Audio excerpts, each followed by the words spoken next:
দক্ষিণ আমেরিকার দেশ বলিভিয়ার কেন্দ্রীয় ব্যাংকের নতুন ব্যাংক নোট বহনকারী একটি সামরিক পরিবহন বিমান বিধ্বস্ত হয়েছে। এতে অন্তত 15 জন নিহত এবং 30 জনের বেশি আহত হয়েছেন।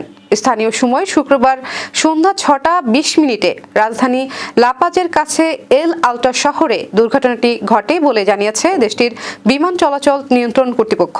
জানা গেছে, বলিভিয়ার বিমান বাহিনীর একটি C-130 হারকিউলিস বিমান সান্টা ক্রুজ থেকে উড্ডয়ন করে এল আল্টো আন্তর্জাতিক বিমানবন্দরে অবতরণের প্রস্তুতি নিচ্ছিল। প্রতিকূল আবহাওয়ার মধ্যে অবতরণের সময় বিমানটি রানওয়ে থেকে ছিটকে পাশের মহাসড়কে থাকা কয়েকটি গাড়ির উপর আঘাত হানে। স্থানীয় টেলিভিশনের প্রতিবেদনে জানানো হয়, বিমানটি বলিভিয়ার কেন্দ্রীয় ব্যাংকের নতুন ব্যাংক নোট বহন করছিল। দুর্ঘটনার পর উদ্ধার কাজ শুরু হয় এবং সাময়িকভাবে এল আল্ট্রা আন্তর্জাতিক বিমানবন্দর বন্ধ রাখা হয়।